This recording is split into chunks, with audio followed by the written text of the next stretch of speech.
सबसे पहले आप सभी को मेरा प्यार भरा नमस्कार। जैसा कि आप लोगों को पता ही है, मेरा नाम है सुमन और मैं हूँ आपकी टीचर और आपकी करियर सलाहकार। प्यारे बच्चों, सुबह सुबह एक अच्छी सी खबर लेके आ चुकी हूँ मैं आपके लिए। और खबर है बीएड वाले बच्चों के लिए जिन्होंने सीटेट क्वालिफाई किया है, बीएड कंप्लीटेड कर चुका है, उनके लिए टीजीटी टीचर की वैकेंसी आई है। इसके साथ साथ आई है वार्डन की वैकेंसी भी और भी वैकेंसीज आई है, अकाउंटेंट, लाइब्रेरियन और जैसे लैब असिस्टेंट इत्यादि बहुत सारी वैकेंसीज आई है।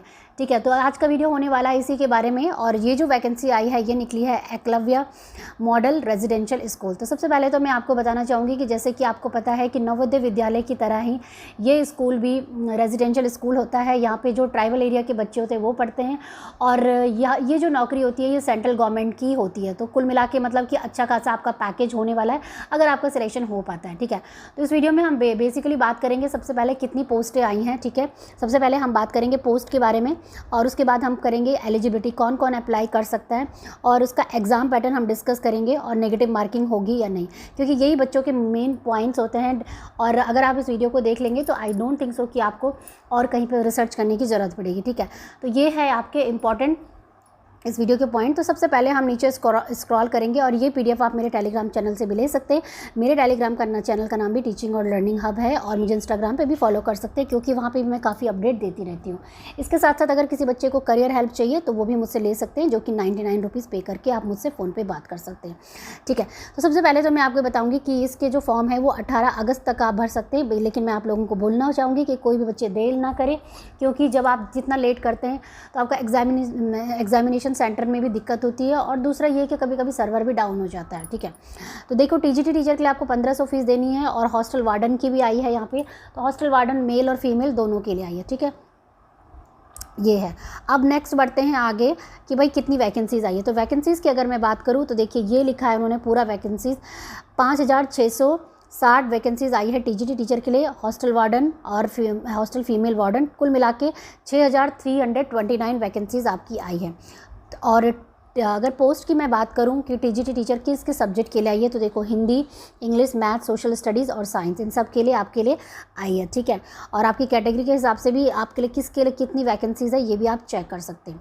नेक्स्ट बढ़ते हैं इसके अतिरिक्त कि भाई इसमें क्या किसी और टीचर के लिए भी आई है। तो जी हाँ, ग्रुप बी के जो टीचर्स होते हैं जैसे music, art, PT male, PT female और लाइब्रेरियन की, जैसे कि मैंने आप लोगों को बताया, उनके लिए भी ये पोस्ट आई है। हॉस्टल वार्डन मेल फीमेल दोनों के लिए आई है। बहुत अच्छी नौकरी होती है, बहुत अच्छा खाना पीना रहना सब कुछ फ्री में वहाँ पे मिलता है और अच्छी खासी सैलरी भी मिलती है। तो सैलरी की अगर मैं बात करूँ तो आप देख सकते हैं ये है पैकेज। ठीक है, और ये है पैकेज टीजीटी मिसलेनियस के लिए और हॉस्टल वार्डन की इतना पैकेज उनको मिलता है। ठीक है, अब बात करेंगे कि इसका एग्ज़ाम कैसे होगा। तो इन्होंने लिखा है कि जो एग्ज़ाम होगा नॉर्मली होता था कि ऑनलाइन पे होता है, लेकिन इस बार ये ऑनलाइन नहीं होगा, ये OMR बेस्ड पेन पेपर से होगा। ठीक है, और चॉइस मीडियम ऑफ क्वेश्चंस क्या होंगे तो इसमें तो जो चॉइस होते हैं that will be multiple choice of questions होंगे, ऑब्जेक्टिव टाइप ऑफ क्वेश्चन होंगे, 120 मार्क्स का होगा और 30 मार्क्स का लैंग्वेज कॉम्पिटेंसी होगी ही होगी। ठीक है, नीचे डिस्कस कर लेते हैं डिटेल में कि क्या किस तरीके से बाइफर्केशन होगी, कहाँ से क्या आएगा।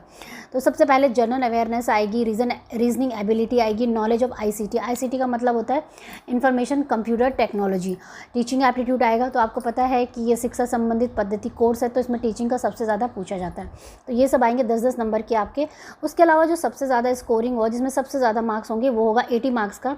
इसमें जो आपका आएगा वो आएगा आपके डोमेन नॉलेज से। तो डोमेन नॉलेज का मतलब इनका ये है कि जिस भी सब्जेक्ट के लिए आप भरेंगे, जो भी मतलब आप टीजीटी टीचर के लिए भरेंगे, English, maths, Hindi, science, social science, जो भी आप भरेंगे उसके लिए आपके आएगा। बाकी सिलेबस का अगर डिटेल चाहिए तो वो मैं आपको बाद में चैनल के माध्यम से प्रोवाइड करवा दूँगी। ठीक है, और दूसरा है ये आपका लैंग्वेज कॉम्पिटेंसी। तो लैंग्वेज कॉम्पिटेंसी आएगी 30 मार्क्स की और ये आएगा पूरा टोटल आपका 120 मार्क्स का। ठीक है, तो ये आपका होगा पूरा पेपर का पैटर्न। इसको सॉल्व करने के लिए आपको दिए जाएंगे पूरे 3 घंटे। ठीक है, नेक्स्ट बढ़ते हैं कि क्या इसमें नेगेटिव मार्किंग भी होगी। तो जी हाँ, इसमें नेगेटिव मार्किंग भी आपकी होगी, 0.25 की आपकी नेगेटिव मार्किंग है। ठीक है, तो जो ऊपर मैंने सिलेबस डिस्कस किया है ये तो आपको पता होना चाहिए कि ये टीजीटी टीचर के लिए है। ठीक है, इसके बाद जो लोग हॉस्टल वार्डन वगैरह के लिए अप्लाई कर रहे हैं वो भी इसको पढ़ सकते हैं पूरा। और ये देखिए यहाँ पे पूरा है, अगर किसी को चाहिए तो मेरे टेलीग्राम चैनल से मिल जाएगा, नहीं तो आप मुझे फ़ोन करके मुझसे ले सकते हैं, ठीक है। और यहाँ पे मैं ये बताना चाहूँगी कि जिन बच्चों का ये डोमेन नॉलेज आना है, इसमें थोड़ा सा आपको थोड़ा ज़्यादा पढ़ना पड़ेगा।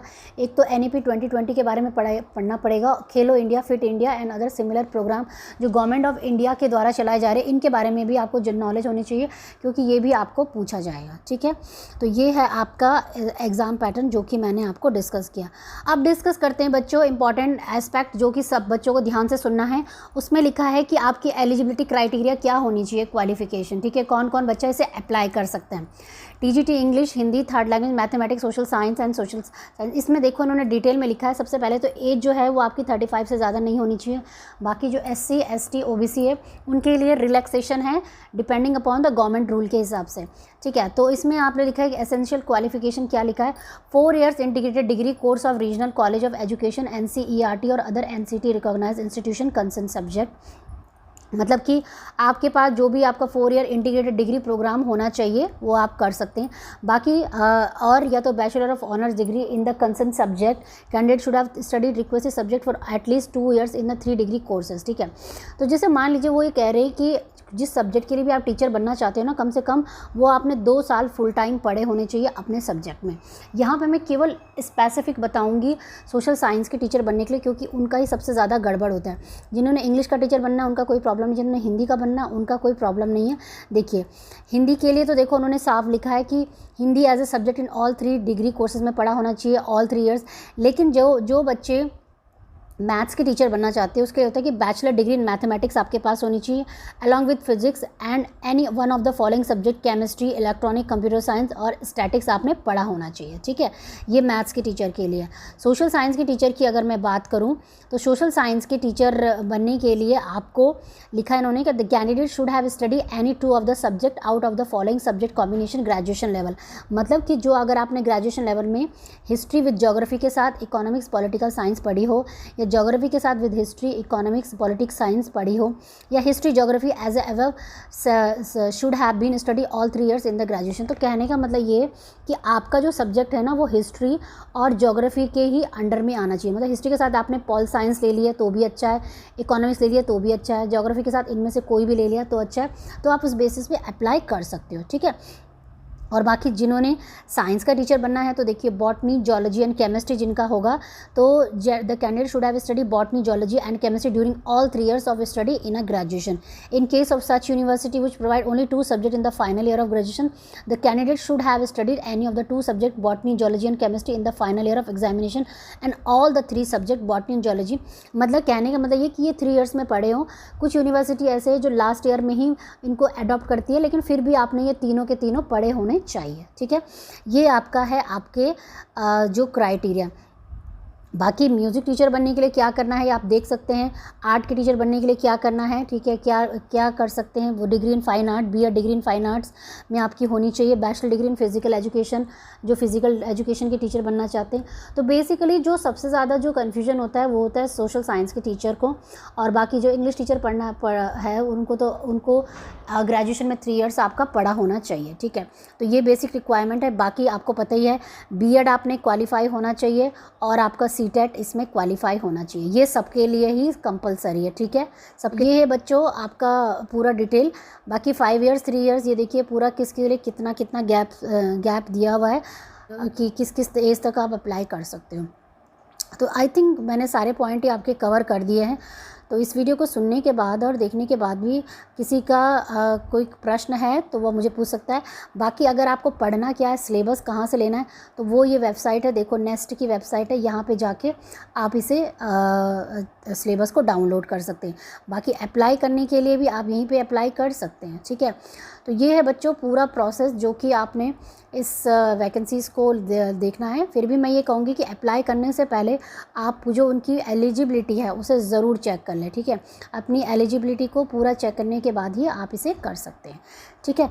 तो ये है बच्चों आपका EMRS, जैसे कि एकलव्य मॉडर्न रेजिडेंशियल स्कूल बोलते हैं। दोबारा बोल रही हूँ, बहुत अच्छी जॉब है, खाना पीना रहना सब कुछ वहाँ पे मिलता है, ठीक है। हाँ बट ये है कि भारत के डिफरेंट पार्ट में आपकी पोस्टिंग होती है, but that's not a problem, that's a part of your job, ठीक है। अब यहाँ पे मैं एक चीज़ और बताऊँगी कि OMR बेस्ड का मतलब क्या होता है कि आपको एक क्वेश्चन पेपर मिलेगा, एक लाल कलर की OMR शीट मिलेगी।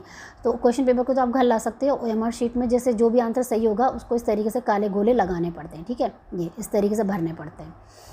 तो बस बच्चों, यही था आज का वीडियो, और वीडियो को देखने के लिए बहुत बहुत धन्यवाद। आई होप कि ये वीडियो आपके लिए बहुत ही हेल्पफुल रहा होगा, और मिलेंगे मेरे कुछ नए अच्छे इंटरेस्टिंग वीडियो के साथ। तब तक के लिए जय हिंद, जय भारत। और अगर किसी को करियर हेल्प चाहिए तो फ़ोन करके मुझसे ले सकते हैं। बाकी शिक्षा जगत की तमाम खबरों के लिए चैनल को सब्सक्राइब करके ज़रूर जाइएगा। वीडियो देखने के लिए बहुत बहुत धन्यवाद। जय हिंद, जय भारत।